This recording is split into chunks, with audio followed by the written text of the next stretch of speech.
आपने भाषण में कहा कि आपको कई ऑफर मिल रहे हैं कि आप या तो यहाँ से चुनाव लड़ लीजिए या ये बताइए कि किस स्कॉर्पियो का कलर आपको पसंद है। क्या क्या बिल्कुल। ऑफर? जयराम महतो गांधी मैदान में प्रोग्राम करते हैं। आजसू का कार्यक्रम एक रिसोर्ट में होता है, एक बंद कमरा टाइप से। तो क्या लगता है कि सुदेश महतो का दिन गया, अब जयराम महतो का दिन आ रहा है? सुदेश महतो ने कहा कि कुछ लोग हैं जो सरकार के इशारे पर काम कर रहे हैं, वो वोट का नुकसान पहुंचाने की कोशिश करेंगे, ऐसे लोगों से सचेत रहने की कोशिश है। उन्होंने आपका नाम नहीं लिया, लेकिन इशारा लग रहा था कि आप ही। जैसे ही हम लोग जेएमएम बहुल क्षेत्र में पहुंचते हैं तो बोलते हैं कि ये तो आईसू की तरफ से आया। जैसे हम लोग आईसू के क्षेत्र में पहुंचते हैं जेएमएम की तरफ से आया, उनको बोलिए बैठे टेबल पर चाय पिए, मतलब एकदम ठंडे दिमाग से सोचे कि हम लोग किसके तरफ से। डुमरी में मुख्यमंत्री हेमंत सोरेन पहुंचे थे, तो उन्होंने कहा कि 1932 तो हमारा मुद्दा है और वो रहेगा, लेकिन कुछ लोग हैं जो नया नारा गढ़ रहे हैं और उसके पीछे राजनीति कर रहे हैं। हम आप गवर्नमेंट में हम लोग अगर आपका टांग खींचेंगे तो सब देगा। हम लोग तो अभी पॉलिटिकल इमर्ज ही नहीं हुए हैं। हम लोग का एक माने दल से कोई अभी विधायक ही नहीं चुना गया है। तो इसलिए आप चिंतित मत हों। अगर आपको लगता है माननीय मुख्यमंत्री कि आप अच्छा काम कर रहे हैं तो कीजिए, किसने मना किया है। आप अपना समय अपनी पार्टी को, अपने विचारधारा को मजबूत बनाने के लिए कीजिए। हम लोग क्या है नहीं है वो समय बताएं। दूसरे दल के लोग बोल रहे हैं कि जयराम महतो की जो, हालांकि पार्टी तो अभी बनी नहीं है, समिति ही है, ये लोग जिताऊ नहीं बल्कि वोट कटवा टाइप से साबित हो। बाबूलाल मरांडी जैसे ही प्रदेश अध्यक्ष बने, आप देख रहे हो कि वो लगातार जितने भी बड़े नेता हैं बीजेपी के, खास करके जो कहा जा रहा था कि बीजेपी में गुटबाजी चल रही है, अर्जुन मुंडा, रघुवर दास, सबसे मिल रहे हैं, गले मिल रहे हैं। जयराम महतो के साथ शुरुआत में बहुत लोग जुड़े, अब वो अलग अलग मंच बना के, कोई खतियानी मुस्लिम मंच तो कोई और अलग मंच बना के वो लड़ाई लड़ रहा है और आप पर टीका टिप्पणी घुमा फिरा कर या सीधा जैसे भी हो। तो क्या, चूँकि आपको एक तो लंबी लड़ाई लड़नी है अभी, तो ऐसी लंबी लड़ाई में जयराम महतो की कोशिश होगी कि फिर से सब कोई एकजुट होकर लड़े? मैटर क्या होता है, जैसे मान के चले मैं हमें अर्जुन राणा तुंगा, मेरा एक दोस्त है सनत जयसूर्या। राणा तुंगा लोगों की संख्या ज़्यादा है आंदोलन में और लोग हम पे आरोप लगाने लगे अरे राणा तुंगा का आंदोलन है। तो हम सोचे चलो सनत जयसूर्या तुम मेरे साथ मिल जाओ और मिल के लोगों को बताते हैं ये एक जाति का आंदोलन नहीं है। जब जयसूर्या को हम साथ ले गए तो वहाँ उस भीड़ में देखा कि जयसूर्या कौन कौन है रे। बोला अरे राणा तुंगा के साथ कहाँ चलता है जब जयसूर्या कास्ट से हम है ही। तो इस प्रकार करके बहुत सारे लोग हमारा नाम लेकर हमारे साथ जाते हैं, कार्यक्रम में जाते थे सॉरी, और वहाँ जाने के बाद क्या करते थे पर्सनली नंबर ले लेते थे अपने समुदाय का। तो ये तो वो लोग किए हैं, हम तो सबको लेके चले हैं। 18 जून को धनबाद के बलियापुर में एक सभा हुई थी। उस सभा की झारखंड की राजनीति में खूब चर्चा हुई थी। सभा थी झारखंडी भाषा खतियानी संघर्ष समिति की। जयराम महतो की अध्यक्षता में ये सभा हुई थी और उसी सभा से जयराम महतो ने ये घोषणा की थी कि अब इलेक्टोरल पॉलिटिक्स में आने का समय आ गया है, यानी कि लोकसभा और विधानसभा दोनों चुनाव के सभी सीटों पर चुनाव लड़ने की घोषणा जयराम महतो के द्वारा की गई थी। उससे ठीक एक महीने बाद आज 16 जुलाई है और आज हजारीबाग के गांधी मैदान में एक सभा हुई जिसका नाम रखा गया बदलाव संकल्प महासभा, और यहाँ पर भी हजारों की संख्या में भीड़ हुई। जयराम महतो अध्यक्षता कर रहे थे, 3 घंटा लगातार बोले। हालांकि बरसात का मौसम है, जयराम महतो जैसे पहुंचे थोड़ी बारिश हुई, लेकिन जब तक बोलते रहे तब तक बारिश नहीं हुई। अभी इनकी सभा खत्म हुई है और बारिश शुरू हो गई है और यही वजह है कि हम लोग गाड़ी में बैठकर बात कर रहे हैं। हमारे साथ जयराम महतो हैं। लग रहा है कि ऊपर वाला भी साथ है। अब बिल्कुल, हम तो शुरू से बोले हैं कि यहाँ तक हम लोग आ ही नहीं पाते हैं। साधारण बैकग्राउंड, साधारण परिवार, साधारण रहन सहन, गरीब परिवार, गरीब तबका, तो कहीं ना कहीं नियति का सपोर्ट है, नेचर का सपोर्ट है, इसी कारण आज हम लोग यहाँ तक आ पाए हैं। यानी कुल मिलाकर आज की सभा की बात करें, जैसे हमारी एंट्री बूंदा बूंदी बारिश हो रही थी, इसीलिए पब्लिक भी डिमांड की कि जो भी वक्ता है उनको हम लोग नहीं सुनेंगे, आप बोलिए नहीं तो बारिश हो जाएगी। तो फिर जैसे हम माइक पकड़ें बारिश थम जाती है और फिर जैसे ही सभा समाप्त होती है, आज आपके बीच हम लोग गाड़ी में बैठ के इंटरव्यू ले रहे हैं। तो कहीं ना कहीं नियति चाहती है और नियति की देन है कि हम लोग यहाँ तक आ पाए, नहीं तो किसी भी तरह से, किसी भी प्रयास से एक साधारण परिवार से उपज होकर इतना बड़ा आंदोलन में सक्रिय हो पाना और यहाँ तक पहुँच पाना कि आज हम लोग 2-3 राज्यों में राजनीतिक जो गलियारा है वहाँ पर चर्चा का विषय बने, तो ये नियति की मांग थी। आज की सभा देखने के बाद क्या लगा कि सचमुच में लोग बदलाव चाहते हैं? हाँ बिल्कुल, चूँकि हजारीबाग का वो क्षेत्र कहें तो शहरी क्षेत्र है, ग्रामीण से काफ़ी कोसों दूर है। दूसरी बात, लगातार लोग स्वजातीय की बात करते हैं। यहाँ मुझे लगता है जो हजारीबाग का प्रॉपर टाउन है उसमें हमारे समाज के लोगों की भागीदारी भी कम है, लेकिन उसके बावजूद हजारीबाग में आज जिस संख्या में जिस जनसैलाब के साथ लोगों की भीड़ एकत्रित हुई थी, उससे हम लोग इस बात की उम्मीद कर सकते हैं कि जो इलेक्ट्रल पॉलिटिक्स में हम लोग के कदम बढ़े हैं और सामने जो हमारा लोकसभा का चुनाव है उसमें उत्तरी छोटानागपुर में तो हम लोग निर्णायक भूमिका में रहेंगे। तो क्या लोकसभा की 14 सीट पर आप लोग लड़ने के लिए तैयार हैं? देखिए, फिलहाल तो हम लोग का जो मुख्य फोकस है कि जहां हम लोग का आंदोलन एकदम ज़मीनी स्तर तक जा चुका है, जहां तक लोगों के भीतर से आवाज़ आ चुकी है कि नहीं ये लड़का लोग ठीक काम कर रहा है, वहां लगभग उत्तरी छोटानागपुर कहें, कोल्हान का कुछ हिस्सा कहें, संथाल परगना का आपका देवघर, चतरा और वो हिस्सा हमारा ठीक ठाक है। तो कुल मिलाकर 14 तो नहीं कह सकते, लेकिन हम लोग आधे से ज़्यादा सीटों पर हम लोग लड़ने की स्थिति में आ चुके हैं। इसकी तैयारी हो चुकी है? लगभग लगभग तैयारी हो चुकी है। लगातार हमारी जो टीम है वो अंदर खाने बहुत मेहनत कर रही है, बहुत कार्य कर रही है, स्ट्रेटेजी के साथ कार्य कर रही है और मैंने जितना भी रणनीति है उसके साथ वो कार्य कर रही है। दूसरे दल के लोग बोल रहे हैं कि जयराम महतो की जो, हालांकि पार्टी तो अभी बनी नहीं है, समिति ही है, ये लोग जिताऊ नहीं बल्कि वोट कटवा टाइप से साबित हो गए। देखिए, ये तो खैर समय बताएगा और जो लोग बोल रहे हैं उनको समय ही उत्तर देगा। हम तो वोट कटवा और क्या, हम लोग तो पॉलिटिक्स में ही नहीं आना चाहते थे। आप लोगों ने लाया, आप लोग लगातार गौन रहे हैं मुद्दों के साथ, जो भी मुद्दे आज झारखंड को जला रहे हैं। आपके बगल में बड़का गांव है, कई गांवों को लगातार विस्थापित करने की तैयारी चल रही है एनटीपीसी के माध्यम से, अडानी प्राइवेट लिमिटेड कंपनी के माध्यम से। बगल में बूढ़ा खाप है, वहाँ प्रदूषण से, कैंसर से बच्चे मारे जा रहे हैं, लेकिन कोई संसद में ना विधानसभा में कोई बातों को रख रहा है। तो आपकी नाकामी और मुद्दों के साथ आपका चुप रहना हमें यहाँ तक लेकर आया है। हम तो पहले बोलें कि रोजगार तो बहुत छोटा विषय है, सबसे बड़ा विषय यहाँ है ज़मीन का विवाद, सबसे बड़ा विषय यहाँ हो जाएगा कंपनी का जबरन ज़मीन का अधिग्रहण करना। उन विषयों पर कौन बात करता है? उन विषयों पर बात करने वाला बागी कहलाता है, उन विषयों पर बात करने वाला यहाँ नक्सली बन जाता है। तो वो समस्या है झारखंड की, इसीलिए कोई उस मुद्दे पर बात नहीं करना चाहता है। एनटीपीसी कंपनी जानते हैं अंधाधुंध फायरिंग करवा देती है, लोगों की जान तक नहीं बख्श सकती है, इस प्रकार वो कार्य करती है। ईस्ट इंडिया कंपनी से बुरे होकर कार्य करती है, तो उनके खिलाफ कौन बात करेगा? उनकी गलत नीतियों की आलोचना कौन करेगा? उन बातों को संसद तक कौन पहुंचाएगा? तो इसीलिए मेरा मानना है, अगर वो लोग हम पे आरोप लगा रहे हैं, अगर वो लोग अच्छा काम करते हैं, अगर वो तमाम जो मुद्दे हैं जिन पर वो गौन रह रहे हैं, उन मुद्दों को अगर रख पाते हैं तो हम लोग का उपज ही नहीं होता। क्यों उपज होता? हम हैं कौन? हम हैं कौन? हमारी कोई पृष्ठभूमि नहीं, हमारा कोई बैकग्राउंड नहीं, हमारा कोई मतलब दूर दूर तक कोई संबंध नहीं राजनीति से हमारा। तो कहीं ना कहीं उनकी नाकामियों ने हमें यहाँ तक लाया है। तो जब उनकी नाकामियों ने हमें यहाँ तक लाया है तो हमें लगता है आगे भी हम लोग बेहतर करेंगे। जयराम महतो पर एक आरोप ये भी लगते रहा है कि आजसू के वो नज़दीकी हैं, और आज हजारीबाग में ये देखने को मिला कि एक आपकी सभा थी, दूसरी सभा आजसू की तरफ से थी, वो लोकसभा स्तरीय कार्यकर्ता सम्मेलन। ये कैसे हुआ? ये संयोग था कि कोई एक नया प्रयोग कर रहे हैं आप लोग? देखिए, मेरा मानना है ना कि हम लोग तो आज लगभग 20 दिन से हम लोग का चर्चा है कि 16 तारीख को बाकायदा हम लोग प्रेस कॉन्फ्रेंस के माध्यम से भी कहते हैं कि 16 तारीख को संकल्प सभा होगी। अब अगला जो दल है उनका कार्यक्रम तो बीच में निर्धारित होता है, तो ये तो उनको आप सवाल करें तो बेहतर होगा। हम लोग तो किसी को डिस्टर्ब नहीं करते, हम लोग अपना कार्यक्रम, अपना शेड्यूल हम लोग पहले तय करते हैं। चूँकि हम लोग का प्लेटफॉर्म है सोशल मीडिया, हमारे पास को बूथ स्तर तक कार्यकर्ता नहीं है, तो सोशल मीडिया के लिए समय चाहिए, तो हम लोग अपनी तैयारी पहले करते हैं। हमारी घोषणा पहले हुई है, उसके बाद हम लोग लगे हैं, तो हमारा उनसे उनका कोई संबंध नहीं है। जयराम महतो गांधी मैदान में प्रोग्राम करते हैं, आजसू का कार्यक्रम एक रिसोर्ट में होता है, एक बंद कमरा टाइप से। तो क्या लगता है कि सुदेश महतो का दिन गया, अब जयराम महतो का दिन आ रहा है? देखिए, सबसे पहली बात तो हम ये स्पष्ट कहना चाहेंगे, बदलाव संसार का नियम है। हर प्रकृति की जो भी चीज़ें हैं वो अस्थायी नहीं है, वो बदलाव की ओर बढ़ेंगे। सबका जो भी आज पॉलिटिकल में अपने आप को स्थापित किए हैं, लगभग 2-3 दशकों से, 2-2.5 दशकों से राजनीति में हैं, तो जाहिर सी बात है जो नया दौर आ रहा है, नए चेहरे आ रहे हैं, नया सोच आ रही है, तो उस माध्यम से जो नई पीढ़ी है वो नए लोगों को इंतज़ार में है। तो उस हिसाब से हम लोग आज के माहौल के लिए फिट बैठते हैं, और इसीलिए आज देख सकते हैं हजारीबाग में भी बाकायदा, मैंने उम्मीद नहीं थी कि टाउनशिप में इतनी भीड़ होगी, इतनी जनसंख्या में लोग आएंगे कि गांधी मैदान मतलब भरा हुआ दिखेगा। आज सुदेश महतो जब भाषण दे रहे थे, ठीक उसी वक्त आपका भी भाषण शुरू हुआ, तो मैं वहीं था जब सुदेश महतो बोल रहे थे। सुदेश महतो ने कहा कि कुछ लोग हैं जो सरकार के इशारे पर काम कर रहे हैं, वो वोट का नुकसान पहुंचाने की कोशिश करेंगे, ऐसे लोगों से सचेत रहने की कोशिश है। उन्होंने आपका नाम नहीं लिया, लेकिन इशारा लग रहा था कि आप ही की तरफ। तो हम तो महोदय से यही कहना चाहेंगे, केंद्र में आपकी सरकार है, जिस सरकार के साथ आपका गठबंधन है, केंद्र में उसका वर्चस्व है, अडानी का मैटर है, एनटीपीसी का मैटर है, आप इसको रखिए।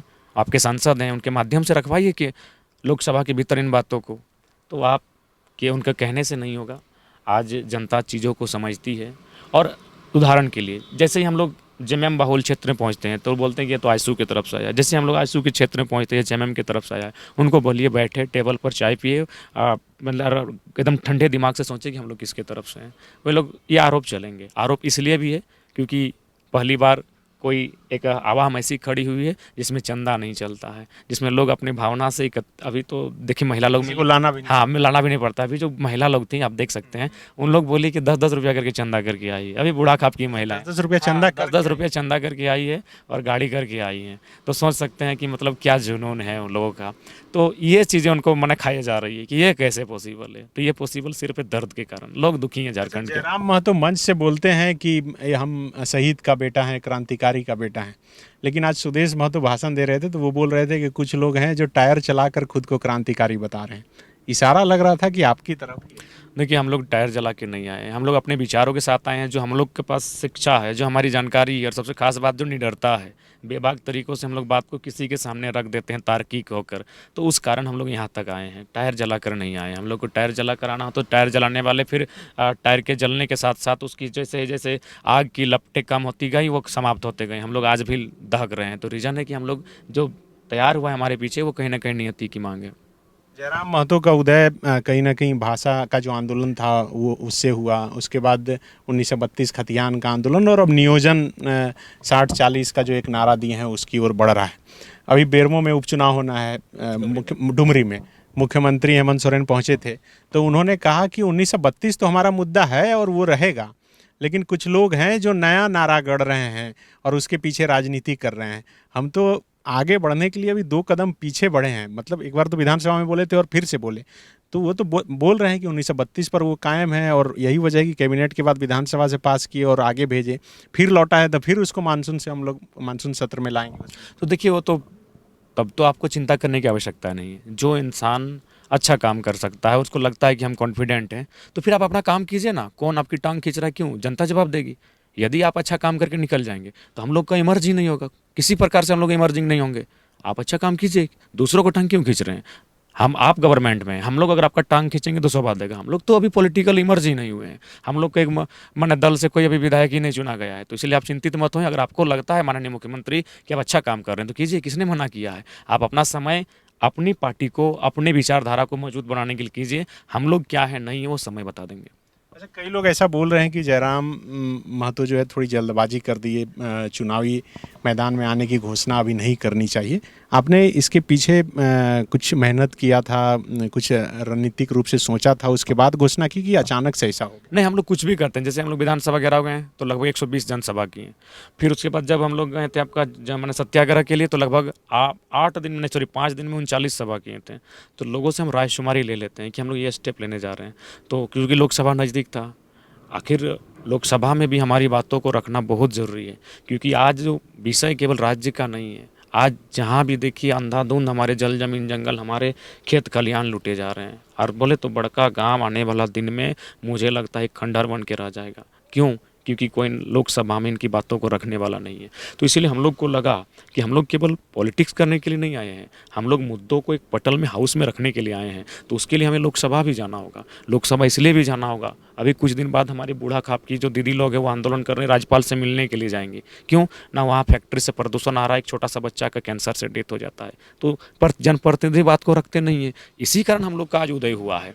अभी कल ही आपका आंदोलन था आपका गोंदलपुरा में, जिस प्रकार से प्रशासन की वहाँ मनमानी चल रही है। ईस्ट इंडिया कंपनी से बुरा राज चल रहा है यहाँ, ज़मीनें जबरन ली जा रही है। और हम आज भी आपके ऑन कैमरा कहना चाहेंगे, झारखंड की जो भी समस्याएं हैं, मुझे लगता है पहला ज़मीन का विवाद अगर सलटा दिया जाए, और दूसरा जो मतलब अवैध पैसा जिस प्रकार ये जमा कर रहे हैं, जितने भी IAS IPS जिस प्रकार मिनिस्टर्सगण, अगर इस पर कंट्रोल लगा दिया जाए तो आधा झारखंड का समस्या समाधान हो जाएगा। जहाँ भी देखिए हम लोग चूँकि आज 1.5 साल से आंदोलन में है, सुबह उठते नहीं है लोग अपना ज़मीन का पेपर लेके आ जाते हैं कि फलना कंपनी मेरा ज़मीन एक्वायर कर रही है, फलना कंपनी मेरा ज़मीन एक्वायर कर रही है, फलना बिल्डर मेरा ज़मीन एक्वायर कर रहा है, GM लैंड का दिस दैट। सबसे बड़ा समस्या बन के रह गया है। नियोजन तो बहुत नीचे आएगा इसके मामले में, क्योंकि नियोजन अस्थायी है, ज़मीन अस्थायी होता है, ज़मीन अस्थायी होता है, सबसे बड़ा मुद्दा। लेकिन एक नारा आप हमेशा देते थे कि बिहार बिहारियों का, छत्तीसगढ़ छत्तीसगढ़ियों का, सिर्फ यही जो है सबके लिए खुला है। जो 60-40 का नारा गूंज रहा था, अभी तो बिहार में भी जो शिक्षक बहाली था वो भी तो ओपन फॉर ऑल कर दिया। इसके पीछे आपको कहीं ना कहीं ये आंदोलन की पृष्ठभूमि देखनी होगी। सबसे पहले जो नीतीश कुमार मुख्यमंत्री हैं, बहुत सूझबूझ समझदार व्यक्ति हैं, वो झारखंड आए, झारखंड के मुख्यमंत्री से मिले और जाहिर सी बात है झारखंड की जो घटनाक्रम उस पर चर्चा हुई होगी। तो मुख्यमंत्री जरूर इस बात को रखे होंगे कि लड़का लोग 1.5 साल से आंदोलन कर रहा है, क्यों कर रहा है ना, आइडेंटिटी को लेकर, फिलहाल 60-40 की नियोजन नीति। तब उन्होंने, चूँकि जाहिर सी बात है लोकसभा चुनाव होने वाला है, लोकसभा में यहाँ बहुत सारी सीटों पर गठबंधन होगा, जेडीयू दवा भी करेगी यहाँ बहुत सारी सीटों पर, तो लिहाजा उन्होंने झारखंडी सेंटीमेंट को पाने के लिए कि झारखंड में जो इस प्रकार का चल रहा है, उन्होंने बिहार में इसको अप्लाई किया। इसको आप मैंने ऐसे कोई बिल्कुल पॉलिटिकल स्टैंड कह सकते हैं। उदाहरण और मैं देना चाहूँगा, आदरणीय राज्यसभा सांसद खीरू महतो जी, पहली बात उनका आदर करते हैं, सम्मान करते हैं, क्योंकि जितना उनका आयु है और पॉलिटिकल समय है, हम लोग को उतना उम्र नहीं हुआ, उनका सम्मान करते हैं। लेकिन वह शख्स आज अपने पॉलिटिकल के अंतिम पड़ाव पर था, अचानक राज्यसभा, इससे पहले तो कभी राज्यसभा नहीं गए थे। झारखंड से नीतीश कुमार के ही दल से, जहाँ तक मेरी जानकारी है, शायद ही, ऊपर से महतो, क्योंकि नीतीश कुमार ने बहुत गंभीरता अच्छा, जानकारी के लिए धन्यवाद। अच्छा चलिए, तो खैर वो तो भाई उनका प्रेस से सब, लेकिन अचानक खीरू दादा जो लगभग मैंने अंतिम पायदान पर थे, अब उनका बेटा नेतृत्व के लिए तैयार हो रहा है, तो उस समय राज्यसभा जाना क्यों ना, नीतीश कुमार ने बहुत गंभीरतापूर्वक आंदोलन को वाच किया कि झारखंड में मूवमेंट हो रहा है। उन्होंने जातीय समीकरण को भी देखा कि कौन लोग आंदोलन कर रहे हैं, तो देखा भूमिका इस समुदाय की ज़्यादा है, उस समुदाय को उठाकर राज्यसभा भेज दिया। सेंटीमेंट कि बिहार को झारखंड का सेंटीमेंट मिले और कम से कम मेरा जो पड़ोसी राज्य है उनमें तो हमारी सीटें आए।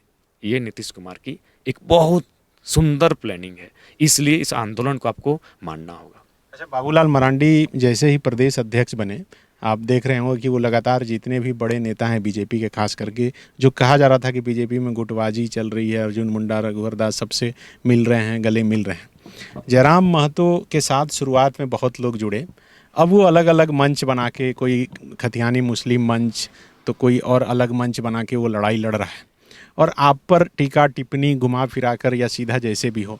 तो क्या, चूँकि आपको एक तो लंबी लड़ाई लड़नी है अभी, तो ऐसी लंबी लड़ाई में जयराम महतो की कोशिश होगी कि फिर से सब कोई एकजुट होकर लड़े? देखिए सनिदा, हमारा प्रयास हमेशा रहता है। आज इतना कुछ झेलने के बावजूद हम किसी पर एक शब्द टीका टिप्पणी नहीं की, हमने बहुत कुछ झेला है। और एक चीज़ हम देखें हैं कि लोग, जैसे कि मान के चलिए मैटर क्या होता है, जैसे मान के चलिए हमें अर्जुन राणा तुंगा, मेरा एक दोस्त है सनत जयसूर्या, राणा तुंगा लोगों की संख्या ज़्यादा है आंदोलन में, और लोग हम पे आरोप लगाने लगे अरे राणा तुंगा का आंदोलन है। तो हम सोचे चलो सनत जयसूर्या तुम मेरे साथ मिल जाओ और मिल के लोगों को बताते हैं ये एक जाति का आंदोलन नहीं है। जब जयसूर्या को हम साथ ले गए तो वहाँ उस भीड़ में देखा कि जयसूर्या कौन कौन है रे, बोला अरे राणा तुंगा के साथ कहाँ चलता है, जब जयसूर्या कास्ट से हम है ही। तो इस प्रकार करके बहुत सारे लोग हमारा नाम लेकर हमारे साथ जाते हैं, कार्यक्रम में जाते थे सॉरी, और वहाँ जाने के बाद क्या करते थे, पर्सनली नंबर ले लेते थे अपने समुदाय का।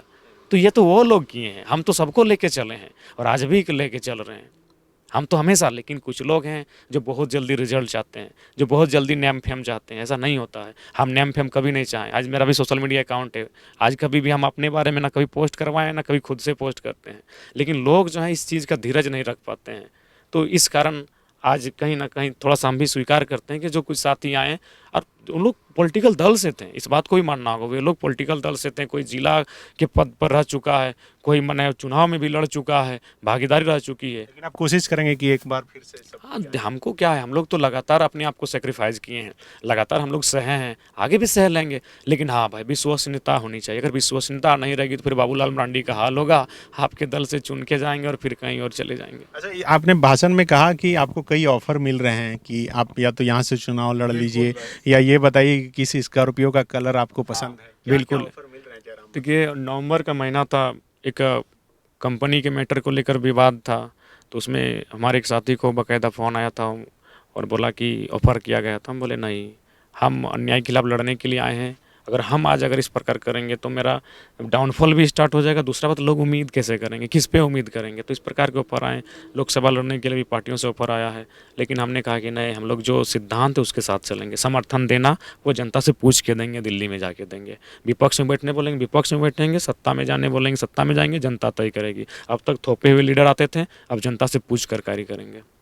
मतलब कि चुनाव जीतने के बाद भी नहीं बिकेंगे, ऐसा नहीं कि मान लीजिए कुछ सीट जीते उसके बाद ज़रूरत पड़ेगी किसी के समर्थन के साथ सरकार बनाने की? ऐसा नहीं था, हम लोग तो फिलोसॉफिकल विचारधारा के हैं, हम लोग दार्शनिक सोच के हैं।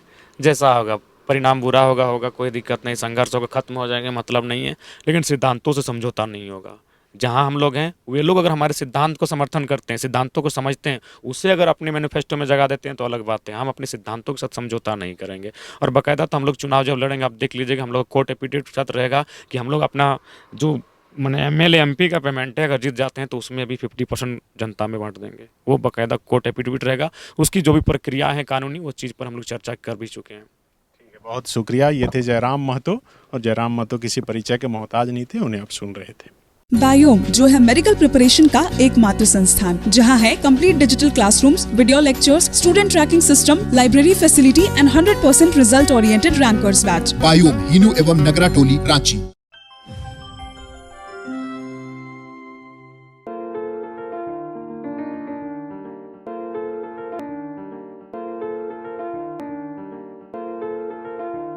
thefollowup.in. Like, share, and subscribe. www.thefollowup.in